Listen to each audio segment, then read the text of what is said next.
Amelia Earhart is one of the most famous names in aviation history, but her relationship with London is far less well known. Today, we're stepping back into the 1920s and early 1930s when a relatively unknown social worker became a global celebrity aviator almost overnight. I'm Hazel Baker, podcast host and London tour guide at londonguidedwalks.co.uk, and you are listening to the London History Podcast. My guest today is journalist and author Rachel Hartigan, whose new book, Lost Amelia Earhart's 3 Mysterious Deaths and 1 Extraordinary Life, explores both Earhart's remarkable career and the enduring mysteries around her final flight. In this episode, we'll be focusing on Earhart's time in London, from Toynbee Hall in the East End, the pioneering settlement that inspired her social work, to the glamour of Selfridges, where her plane went on display and she had to borrow a wardrobe after crossing the Atlantic with no spare clothes. We'll look at how tea with the Prime Minister, appearances at Wimbledon and Ascot, and sharing platforms with figures like Winston Churchill and Lady Astor turned Earhart's London visits into a trial by fire in the crucible of fame, revealing to the world, and to Earhart herself, just how famous she had become. And we'll ask what those days in London tell us about celebrity, gender, and the making of a modern icon. Rachel, welcome to the London History Podcast. Thank you so much for having me. Now, Amelia Earhart is a name that most people will know, but not necessarily know her life story. So what was it that drew you first to this subject, and also the new perspective that your book brings to her story? Well, from my perspective, it was a little bit accidental. I was working at National Geographic, which, is a publication that sends people all over the world to do all sorts of adventurous things that my job would mostly to write and edit from my desk at the office in Washington, D.C. But one day, an editor stopped me in the hall and said, "We have a berth on a ship going to an uninhabited island in the middle of the ocean where some people think that Amelia Earhart died. Do you want to go?" And I said yes, but then I was like, what, they're going, or what the story is. And I didn't know much more about Earhart than, what we learn in elementary school. Anytime people want to teach little kids about bravery, especially female bravery, they bring out Amelia Earhart. So that's basically all I knew. So I had a bit of a crash course in both her life and also her afterlife, because there've been lots of speculation, lots of investigation into what happened after she disappeared. And you described Earhart's visits to London as moments where she realised the scale of her fame. So what was it about London that made her transformation so visible, do you think? Well, I think it's how she got there, mainly. In 1928, she was working as a social worker in Boston. She had learned how to fly about 8 years earlier, but it was very expensive to fly, so she didn't get a lot of chances to do it. But the year earlier, Charles Lindbergh had flown across the Atlantic, the first person to make a solo flight. And there was a race on to have a woman do it. There were all these people who wanted to fly across the Atlantic, and quite a few of them tried it and died.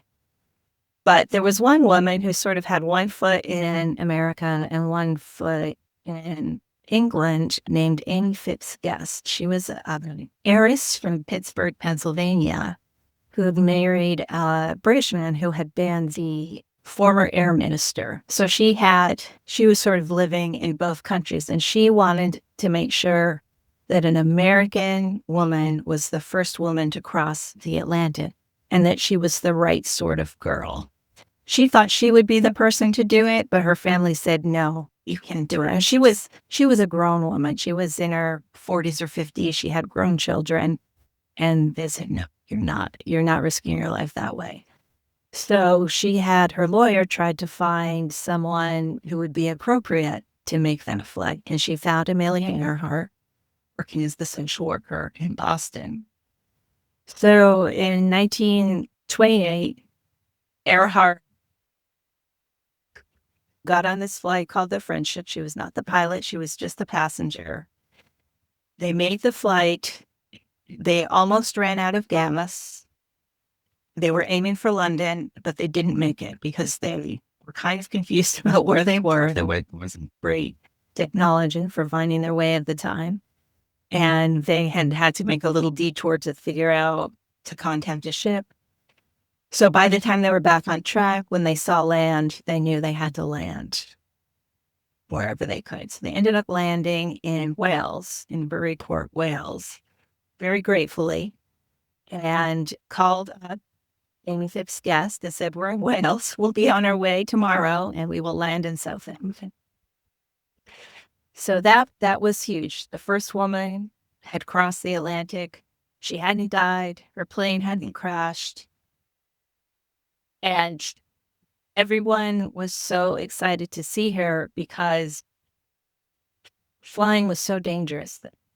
Most, in any kind of flight like this, the chances of survival were fairly low. And here was this young woman, this attractive, well-spoken young woman who had done it. It didn't matter that she was just a passenger. It didn't matter that she wasn't the pilot.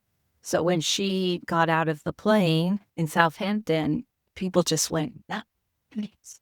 And they ignored the pilot, who had done a really good job navigating, who had actually been flying with a terrible hangover the whole time. They just ignored him. They ignored the co-pilot, and they just focused on Amelia Earhart. And what had inspired her to say yes in the first place? I mean, she loved to fly, and she really had an appetite for thrills and adventure and anything since she was a little kid. She, as a child, had built her own roller coaster off a shed in her backyard, and she was always looking for that thrill. But she was also a very big advocate for women. She thought women should do whatever they wanted to do, whatever men were doing. They shouldn't be constrained by these norms that kept them in the house. And she also was a big advocate for aviation. So she wanted to do anything that made aviation more popular, that made it seem safer, that got more people doing it. So all of those things combined meant that she was going to say yes when she was asked. And can you set the scene for us? What was London like when Earhart arrived in 1928 and then again in 1932? How did the city receive her? It was funny that Bill Schultz, who was flying the plane to Southampton, when he arrived, their plane had floats on it, so they needed to land on the water. But there were so many ships out there that he couldn't even figure out where to land for a while, and he was sort of following another plane and then realized, oh no, he could land over there. There was just such tremendous excitement because here was somebody who does something really adventurous. And I think England and London, they were primed already because there were other women who had done amazing feats. British women like Lady Heath had flown from South Africa and all the way back to London, not in one hop, obviously, but she'd also made a tremendous adventurous flight. And there were people were just primed to receive somebody who was just on the cutting edge. I think everybody wanted to be part of somebody who was looking to the future. So she ended up, it was really, she went from being somebody who she'd occasionally been in the papers for flying in the U.S., but not like this. She ended up speaking at a women's committee for aviation, along with Winston Churchill, who was actually good friends with Amy Phipps's guest and her family. She ended up connecting with all the people who were kind of figuring out this new century and what this new technology would mean for their own countries, for the world.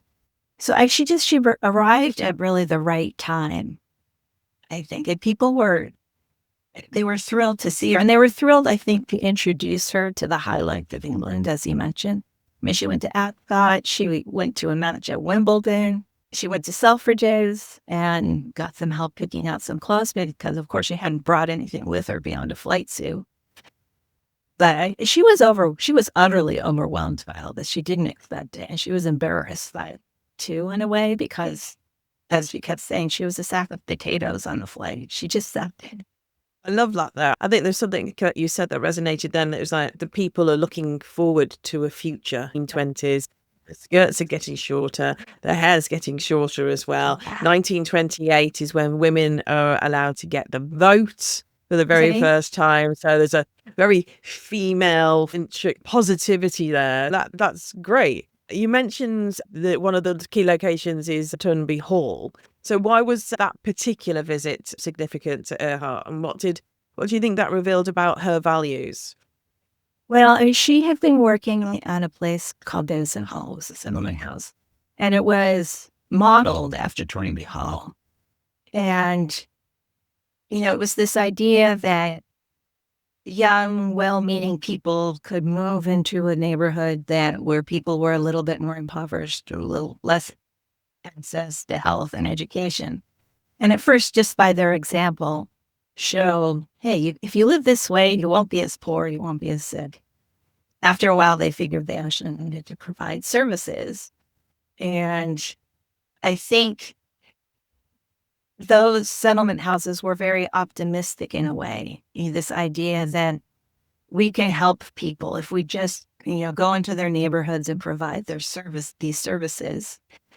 And Earhart, she was actually not super young at this point. She was 30 or 31. So she wasn't just starting her life. She had tried to find a profession for a long time. But when she found Denison, she really took to it because she was in Boston. She was in a neighborhood where there were a lot of immigrants, Chinese immigrants, Syrian immigrants, and she could do all sorts of different things with them. She could, organize the girls' basketball league and take them to the doctor and put on plays. And all of this was inspired by Toynbee. So when she went there, she actually took notes because at the time she thought she was going to go back home and be a social worker again. She thought this was not going to change her life. So when she went there, she was so excited about it that she grabbed an envelope and she started to write down the things that she liked about the things that she could implement. They had music groups. She thought, oh, we can do that where we are. They have a daycare for babies. But then she also acknowledged, and also have a hard time getting money to support all this as well.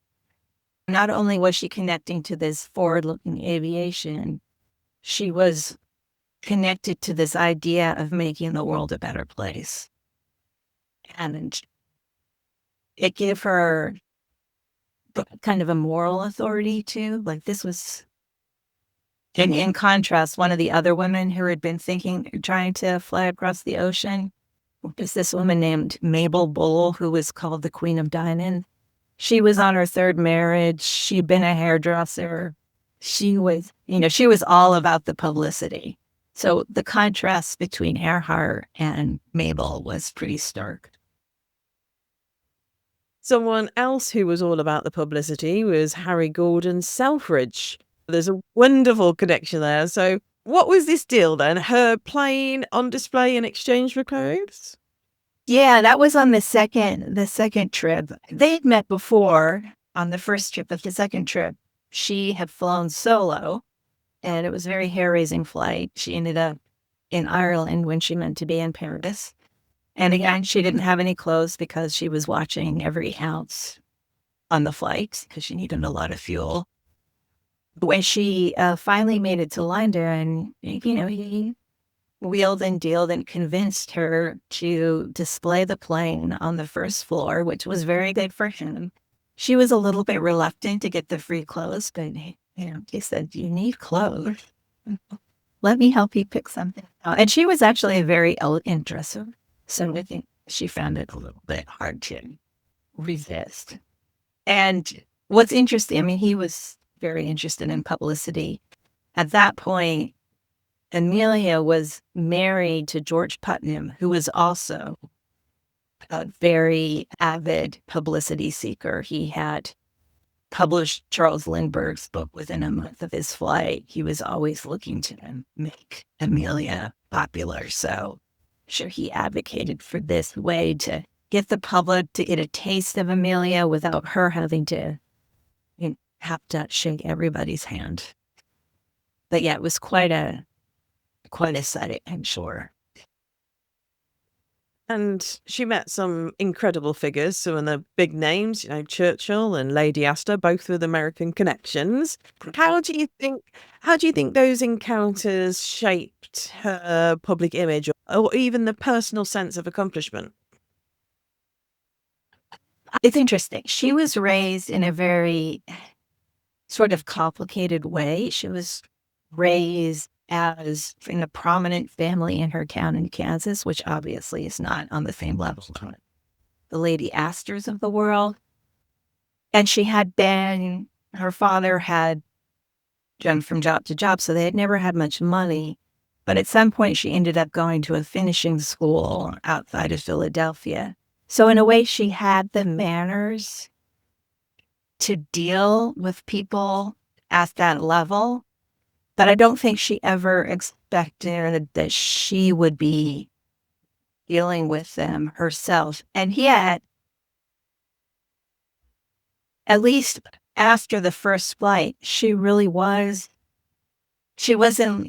lofty, not to make a pun, but really at lofty heights, because everyone wanted basically a piece of her. And I think she was such a curious person and an open person that I don't know that she was daunted by Lady Astor or Winston Churchill or, the Prince of Wales. I think she was more, this is interesting. This is a new experience. So in a way she could carry herself because she wasn't self-conscious in that way. She was just, okay, let's see how this goes. True adventurer. Your book suggests that these visits were a trial by fire in the crucible of fame. How did Earhart handle the sudden shift, though, from pilot to celebrity? And I think it was hard for her to see herself written about. At some point when she first arrived in 1928, she was wearing somebody's borrowed dress. And, people commented on that in the newspapers. Oh, her dress is too big.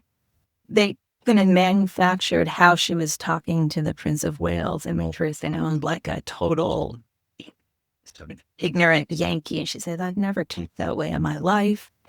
Just this version of herself that she was thinking was very odd to her. I think eventually she developed a persona that wasn't completely separate from who she was as a person, but she did manage to develop this sort of humble, aw shucks persona, like, oh, I just fly for the fun of it. I'm just a nice person. I'm not trying to be famous. I'm not trying to do all these things, when really she was, eventually interested in perpetuating it. But it took a while for her to develop her comfort level with that.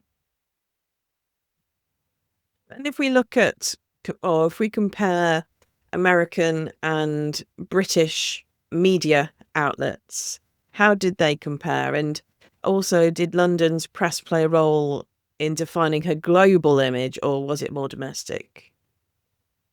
I think they did. I mean, there were articles about her day after day after day, and her arrival was, that this was world news. I think that the British press was a little bit more snarky about her as a person, and the American press was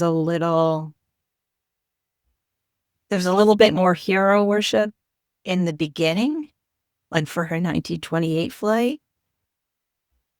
As it came to her 1932 flight, when she flew solo, I think then and then later on, press on both sides became a little bit more critical because they were wondering, so what is the point of this now? What is the point of endangering yourself? What have we learned about aviation? Is there a scientific point? Or is this just a way to be famous? Later on, she got a lot more criticism when she flew from Hawaii to California because people had done that before, but nobody had done it solo. So I think it was more of, in terms of her own press coverage, in the beginning, she was the golden girl. And then journalists everywhere started to wonder, well, how long and should this be going on? And what's the point? Because, they'd seen a lot of people die and trying to move these records. And the papers were full of precedent and stories of people disappearing. And so it's natural that after a while, people said, why are they doing this? So you mentioned newspapers. And what sources or archives also did you use to piece this story together, particularly out London section of her story? Any particular surprises in your research? So I did use newspapers. There's been a lot written about Earhart already. Earhart herself wrote about her time in London. So she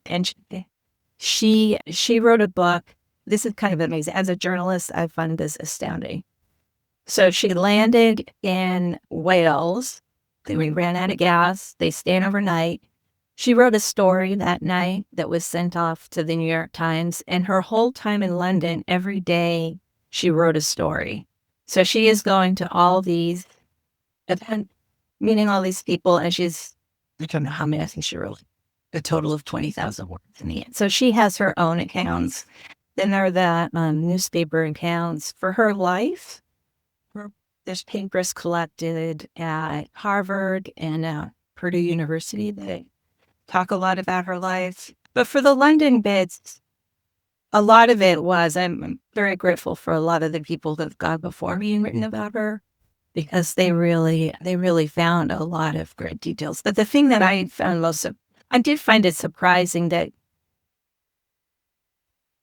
just how quickly she was taken on by the top people in society. Just how it was instant. I mean, they must have just all cleared their schedules and just taken her on and like, okay, this is what we have to show her. And it just speaks to the hunger at the time. I mean, it must have been a tremendous time. This is before the crash. That market crash, when people were just accepting. There was just almost a new group of people who were so adventurous and taking the world so far forward in terms of innovation. And everybody was just so bedazzled by that and wanted to be a part of it. Yeah, I think it's about getting a number one, isn't it? It's about that timing, everything coming together. Absolutely. And it could very easily have been another female pilot. But she was able, just because of her background, I think, to articulate the importance of aviation. Like the pilots that flew with her, they were great pilots, but they weren't very good at speaking about why aviation was the thing everybody should be doing. They were good at doing it. They weren't good at showing it, basically. Was there any particular diary entry or newspaper article that changed the way that you particularly thought about her? There are collections of letters that she wrote to her mother, which I think are really interesting. Or the difference between, she would write these very breezy letters to her mom. And this is interesting. Her family did not know she was making the 1928 flight. She left letters for them. So once she'd taken off, they would know. And, and she did a will. And not that she had anything to leave them really, but she left a will. So there's this, and the letters are very breezy, like, oh, it's worth it for the adventure kind of thing. But then later on, as she gets more famous and as she starts to make some money and she starts to financially support them, she starts to be very controlling about how they spend their money and what they should be doing. And it's just an interesting transformation from someone who didn't have very much, had a lot of skills, and she and her family were all struggling once she became famous. Well, how do we make sense of this? How do we live with this? I mean, some things are definitely better. We can have more money. We don't have to worry about that anymore. But there are all these intrusions into our lives. So I think that was really interesting to me as I was doing the research.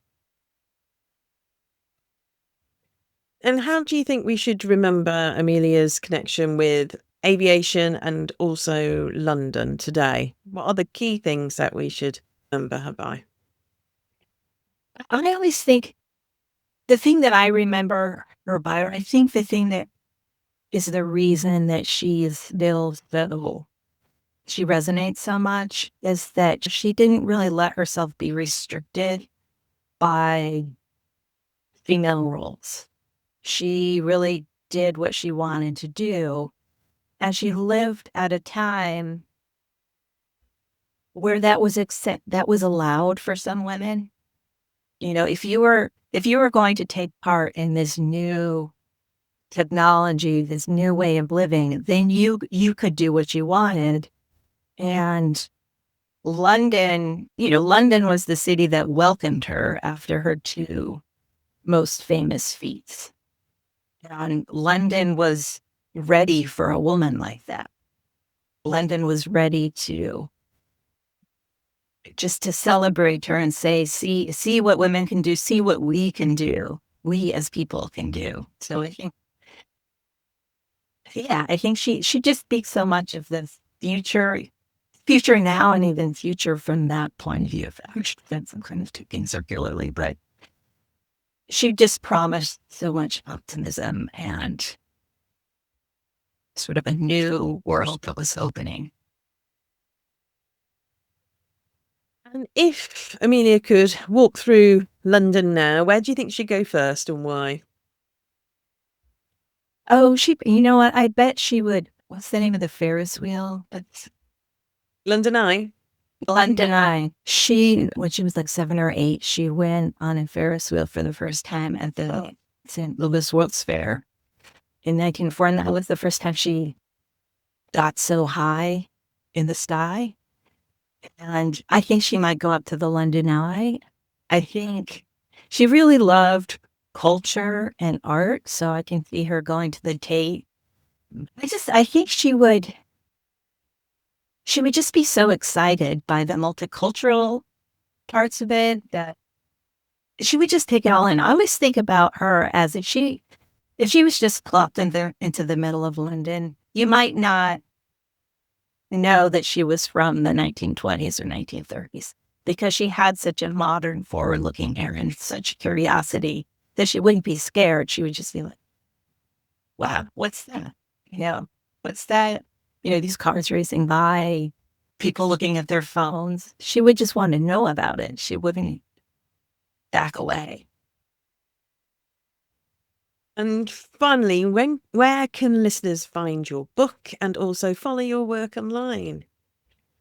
Well, my book is for sale wherever you get books, but Amazon is always a good place. My website is rachelhartiganauthor.com, and there you can find links to me on social media and also ways to buy them. Thank you so much for joining us on the London History Podcast. I'm Hazel Baker, podcast host and London tour guide, and today I've been talking with author Rachel Hartigan about Amelia Earhart's extraordinary encounters with London and how the city helped shape her fame. So if you've enjoyed this episode, then please follow the podcast, leave a review, share it with someone who loves London or Amelia's joie de vivre and a sense for adventure. And of course, you'll find all the notes and links on the website. So, Rachel, thank you so much. Thank you, Hazel. This is fun.